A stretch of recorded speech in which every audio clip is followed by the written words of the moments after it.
I want you to picture something for a second.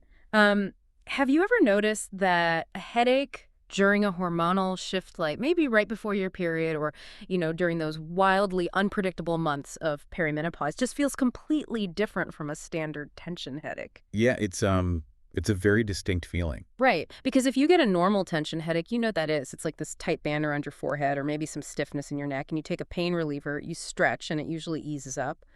But a hormonal headache, It's just not the same animal. no, exactly. It feels heavier, you Mm, know, mm.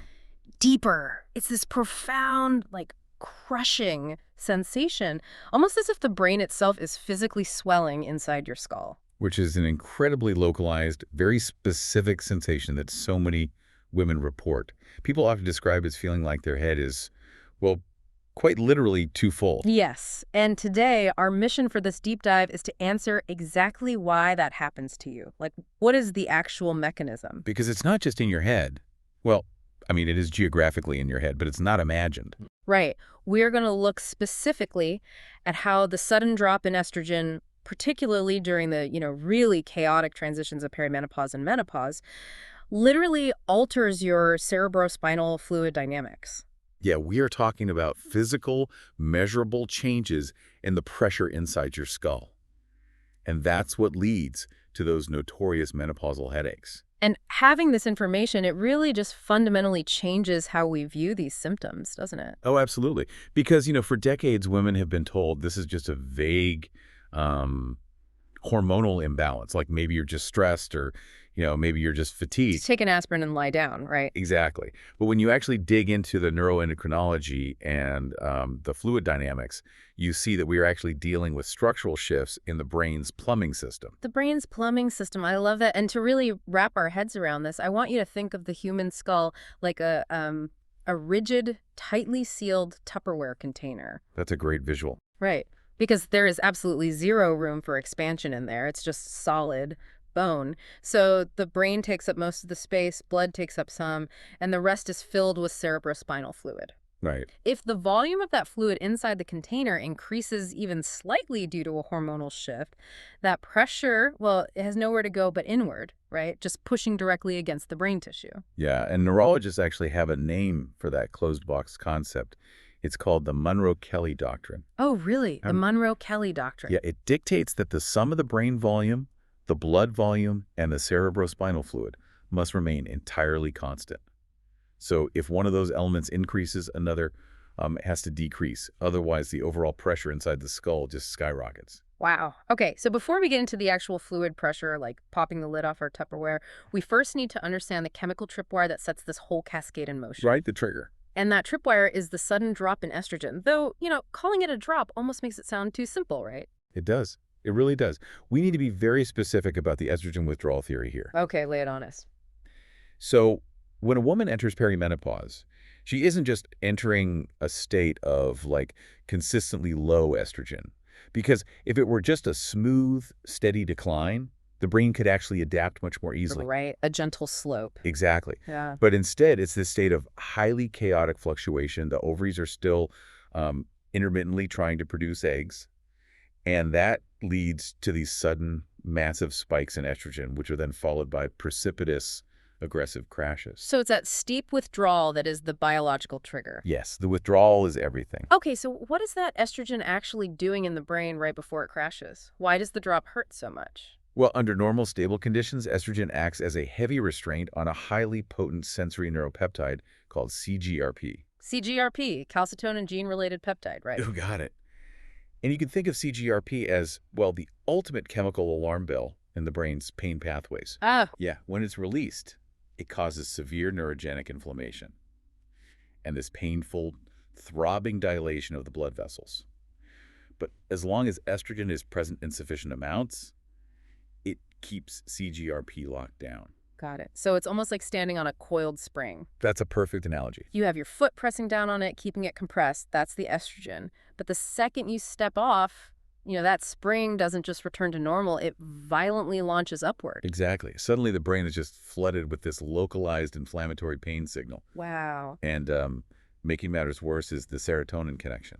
Oh, serotonin is involved too. Yeah, because estrogen naturally boosts both serotonin production and the density of serotonin receptors in the brain. And serotonin does a lot of things, but in this context, it acts as a natural analgesic. Like a painkiller. Right. It sets your baseline tolerance for pain. So when estrogen plummets, your serotonin levels fall right alongside it. Oh, man. So at the exact physiological moment, your brain is being flooded with the inflammatory pain of CGRP from the spring launching. Your overall threshold for actually feeling that pain is artificially lowered by the lack of serotonin. That is just brutal. But wait, let me push back on this for a second, because I'm thinking about the broader picture here with estrogen. Sure. If estrogen withdrawal is the primary trigger for this pain, why do some women get severe, like debilitating migraines during pregnancy when estrogen is incredibly high? Or, when they first start high estrogen birth control? A spike causing pain seems to completely contradict the idea that the drop is the problem. That is such a crucial nuance, and it really gets to the heart of how estrogen interacts with our neurology. It's not just the drop in a vacuum, right? It's the instability combined with the way prolonged estrogen exposure primes the brain. Primes the brain how? Well, high estrogen actually increases cortical hyperexcitability. It does this by upregulating something called NMDA receptors. Okay, let's unpack those NMDA receptors for a second. What are those? Think of NMDA receptors as the critical excitatory pathways in the brain. They are like the chemical switches that allow neurons to fire and communicate. When estrogen upregulates them, it essentially adds more switches and makes them far more sensitive. Yeah. So high estrogen overcharges the brain's battery. It dramatically lowers the threshold for a phenomenon called cortical spreading depression. Right, cortical spreading depression, which is that wave of electrical silence that sweeps across the brain and causes migraine auras like the visual blind spots or the tingling in your fingers. Correct. So the brain is sitting there, highly sensitized, just vibrating with potential energy.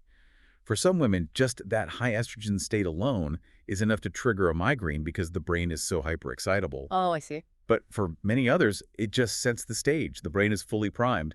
Then, when the sudden drop happens, the withdrawal after all that prolonged exposure, the primed brain just aggressively misfires. The overcharged battery short circuits. Okay, that makes perfect sense. So the chemical alarm bells explain the throbbing nerve pain, the sensitivity to light, the aura, but honestly, that still doesn't quite explain that deep, crushing sensation of pressure we talked about at the very beginning, the Tupperware container feeling. Right, the physical swelling feeling. Exactly. To understand that, we have to kind of bridge the gap between chemistry and physics and look at how hormones literally control the brain's internal plumbing. Yeah, and this is where it gets really fascinating. Because we all have a baseline volume of cerebrospinal fluid, or CSF. You have roughly 150 milliliters of this fluid cushioning your brain and spinal cord at any given time. And it brings in nutrients, clears out waste, acts as a shock absorber. Exactly. But it's not stagnant. It is constantly being produced, circulated, and drained. Right. And as I was looking at the sources for this deep dive, I was completely absorbed by how the biology regulates this flow. The plumbing system relies on these microscopic gateways called aquaporins. Yes, specifically aquaporin 1 and aquaporin 4. Right. So if I'm understanding this right, aquaporin 1 or AQP1 is located deep in the brain in a structure called the choroid plexus, which is essentially the manufacturing plant for CSF. So AQP1 acts like the faucet. That's a really great way to visualize it. It's the faucet. And on the other end of the system, you have aquaporin 4, or AQP4. And this is found mainly in the astrocyte end feet. Okay, let's quickly clarify astrocyte end feet because that sounds like alien anatomy. Fair enough. Astrocytes are specialized support cells in the brain. You can picture the blood vessels in your brain as a network of pipes, and the astrocytes have these long projections, the end feet, that wrap around those pipes like the roots of a tree. Oh, okay. Like tree roots around a pipe. Exactly. They act as the interface between the brain tissue and the bloodstream.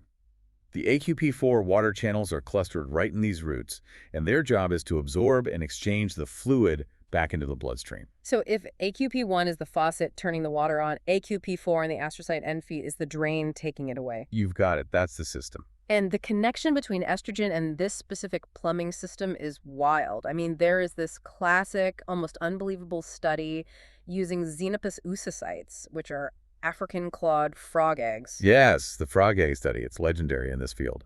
It's so cool. Researchers took these unfertilized frog eggs, which are basically giant blank slate single cells.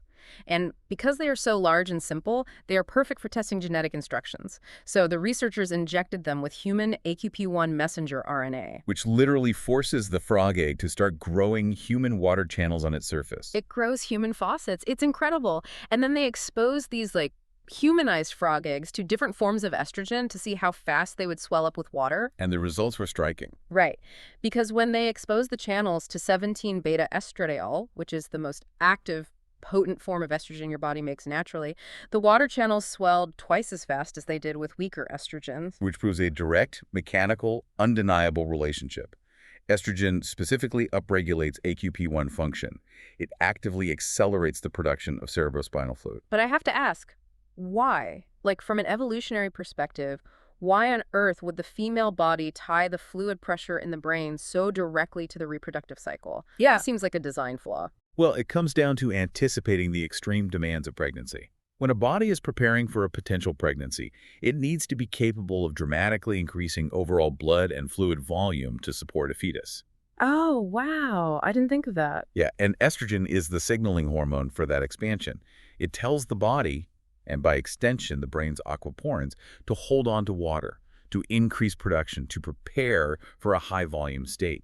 So if AQP1 is the faucet, estrogen is the biological hand literally twisting that faucet wide open. Exactly. And as long as estrogen levels are high and steady, the AQP4 drains can adapt and handle the flow. But when estrogen levels suddenly plunge during perimenopause, the plumbing system has to rapidly readjust, which causes a massive lag in fluid clearance, right? Right. The faucet is still pumping, but the drain just hasn't caught up yet. And going back to the Tupperware container, when volume increases inside a closed box, the pressure increases. That mechanical stress pressing outward against the brain tissue, the meninges, and the cranial nerves, that is the physical source of that deep, heavy, swelling sensation. That's it. That's the feeling. Let's talk about what this actually looks like inside a human skull. Because we actually have real-time pressure data for this, which blows my mind. There was a study where doctors performed 24-hour intracranial pressure, or ICP, monitoring on 5 female patients through a full menstrual cycle. Yeah, they surgically placed a tiny monitor to measure the literal pressure inside the skull, which is measured in millimeters of mercury. And the resulting data is sobering. It really transforms this from a subjective feeling of pain into an objective, measurable physical event. It really does. Because on day 11 of one patient's cycle, which corresponds with the massive estrogen spike right before ovulation, her intracranial pressure was recorded at 20 millimeters of mercury. Now, normal pressure is usually somewhere between 5 and 15, so 20 is significantly elevated. Right, that's high. But then on day 18, just a week later, after her estrogen dipped, her pressure plummeted to just 5 millimeters of mercury. That is a massive 4-fold mechanical shift in pressure inside the skull, driven entirely by the natural ovarian cycle. I mean, think about the physical strain on the brain tissue and the surrounding membranes, expanding and compressing to that degree week after week, month after month. It's a literal pressure cooker. And it shows how devastating sudden hormonal interventions can be, too. There is a case report from 2021 that I just can't stop thinking about. It plays out in real life in ways that are almost hard to believe. Oh, the 21-year-old patient. Yes. Well, So it involves a 21-year-old woman who had to undergo a total hysterectomy and ovary removal due to a severe autoimmune condition. which means her body was plunged into sudden surgical menopause basically overnight. Her natural cyclic hormone production just flatlined completely. Right. And to manage the brutal hot flashes and menopause symptoms, her doctors put her on a 0.1 milligram estradiol patch. This is continuous, unopposed estrogen. Which is standard protocol for surgical menopause usually. Right. But almost immediately after starting the patch, she developed these severe stabbing headaches in the back of her head. Her vision started blurring, and doctors discovered she had developed papilledema. And for those unfamiliar, papilledema is a dangerous swelling of the optic nerves. The cerebrospinal fluid pressure inside the skull becomes so high that it literally crushes the optic nerve against the back of the eye, which is what causes the vision to blur or temporarily gray out. Which is terrifying. She was ultimately diagnosed with new-onset idiopathic intracranial hypertension, or IIH. The sudden surgical menopause just shattered the precarious natural balance of her sex hormones, and replacing it with continuous unopposed estrogen from the patch acted as the trigger. Yeah, her AQP1 faucets essentially got glued into the on position without the natural progesterone or the estrogen dips to regulate them. It is a textbook example of how fragile the fluid dynamic balance is. But there is a really specific nuance in the texts regarding IIH that caught my eye, and I want to ask you about it. Sure, go for it. I noticed one source mentioned that testosterone, specifically an excess of androgens, is often a major culprit in IIH for women, not just estrogen alone. So, how does testosterone fit into a model that seems so heavily focused on estrogen withdrawal? It's a vital piece of the overall puzzle, Yeah. especially for women dealing with complex endocrine issues, because women who suffer from IIH frequently have a unique androgen excess signature. We see this often in women with polycystic ovary syndrome or PCOS. Okay. High testosterone drives cerebrospinal fluid secretion through a completely different biological pathway. It upregulates an enzyme in the choroid plexus called sodium-potassium ATPase. So, if I'm visualizing this, testosterone is acting like a completely separate pump, forcing fluid into the brain. Yes, exactly. Testosterone sets an abnormally high baseline for fluid production. Now, if you combine that consistently high baseline with the violent fluctuations of estrogen during a menopausal transition, You create the ultimate perfect storm. precisely, the androgens are steadily pumping fluid in via the enzyme pathway. The sudden estrogen spikes are twisting the aquaporin faucets wide open to add even more fluid.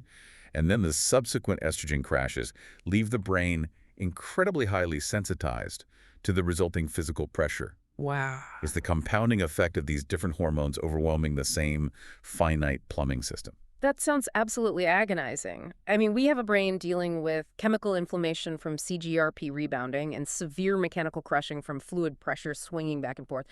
And I can't believe I'm saying this, it actually gets worse It does. because the estrogen drop removes the brain's ultimate physical shield. Yes, we are talking about the blood-brain barrier, the BBB. It is arguably the most important security system in the human body.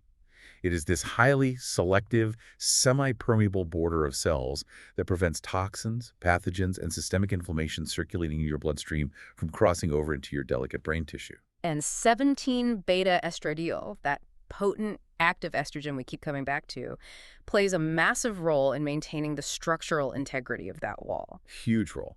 You can think of the cells making up the blood-brain barrier like bricks, and estrogen acts as the mechanism keeping the mortar tight. Specifically, estrogen keeps specialized cells called pericytes firmly attached to the capillary walls. Parasites. Right. These parasites physically wrap around the blood vessels in the brain, cinching them tight to ensure the barrier doesn't leak. And the mechanism for how estrogen keeps them attached is fascinating. Estrogen naturally downregulates a specific microRNA called miR638, Yeah. and by keeping that microRNA suppressed, estrogen essentially puts a gag order on a highly pro-inflammatory molecule called TNF-alpha. Right. Wow. Exactly. So as long as estrogen is in the system, miR638 is suppressed, TNF-alpha is quiet, the parasites stay locked in place, and the blood-brain barrier is completely secure. But consider what happens when you hit menopause and that estrogen drops off permanently. The gag order is lifted. It's exactly. miR638 levels change, and TNF-alpha begins to act completely unopposed. This sudden spike in local inflammation triggers the parasites to physically detach and migrate away from the capillary walls. The structural mortar dissolves. It makes me think of a paper coffee filter tearing. Usually the filter lets the liquid through but keeps the bitter grounds out. But when those parasites migrate away, the blood-brain barrier becomes leaky. It becomes highly permeable. The filter is torn. Which means inflammatory molecules from your general bloodstream, things that are strictly barred from entering the brain under normal circumstances, suddenly flood into an environment that is already under extreme mechanical fluid pressure and highly sensitized by the CGRP alarm bells. So it really is a triple threat. You've got the CGRP nerve pain firing wildly, Yeah. the physical fluid pressure swinging back and forth inside the Tupperware container, and now the actual walls of your blood vessels are leaking systemic inflammation directly into your brain tissue. It's an incredible amount of stress. It's no wonder these headaches feel so utterly different, so much Right. heavier and more profound than a standard tension headache. The pathophysiology is just profound. It's a cascading failure of the brain's regulatory, structural, and chemical systems, all triggered by the withdrawal of one key hormone. And it's also worth noting that this temporary breakdown of the blood-brain barrier is a major reason why the risk of stroke temporarily increases for women during the postmenopausal transition. Wow, really? Yeah, the structural integrity of the brain's vasculature is simply compromised while the body tries to adapt. Wow. Okay, so with all of this chaotic physiology breaking down, faucets stuck open, drains lagging, chemical alarms ringing, walls leaking, you have to be wondering if this biological roller coaster ever actually stops. Like, do women just have to live with this newly vulnerable brain forever once perimenopause begins? Fortunately, the clinical data provides a highly optimistic outlook. Oh, thank goodness. Yeah. The key word we have to keep coming back to is fluctuation. The wild, unpredictable swings of perimenopause are what wreak absolute havoc on the migraines, the aquaporins, and the fluid pressure.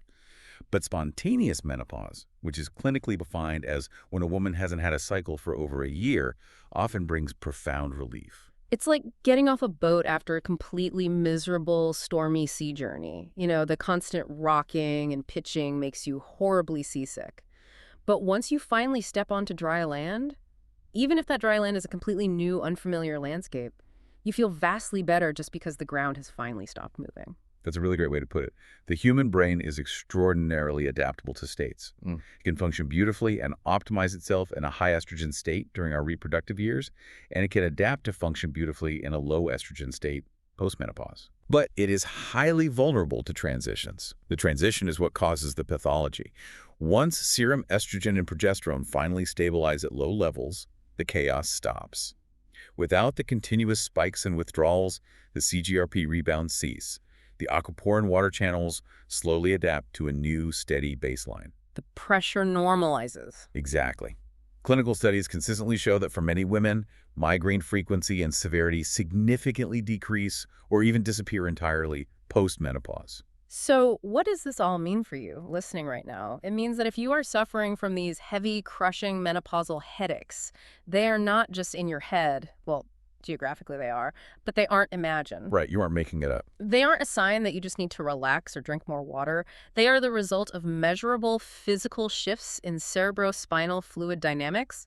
We are talking about fourfold swings in intracranial pressure, chemical alarm bells, and a temporary breakdown of your blood-brain barrier, all caused by estrogen withdrawal. And having this precise knowledge fundamentally changes how you advocate for your own health. Understanding that your brain's plumbing is temporarily out of sync validates the unique pain of these headaches. It's not stress, it's fluid dynamics. Exactly. It completely changes the conversation you have with your neurologist or gynecologist. Yeah. You aren't just asking for a painkiller. You are managing a complex neurovascular and hydrostatic event. And it forces us to look at the environment we live in through a completely different lens, too. Because if our brain's aquaporin water channels and fluid pressure are this exquisitely sensitive to natural hormonal changes, if a drop in our own natural estrogen can alter the physical pressure inside the skull fourfold. Then how much are everyday endocrine disrupting chemicals like, the microplastics or the synthetic hormones that are completely ubiquitous in our modern environment, silently altering our brain's fluid dynamics on a daily basis? That is wild. Yeah, we are constantly exposed to chemicals that mimic estrogen.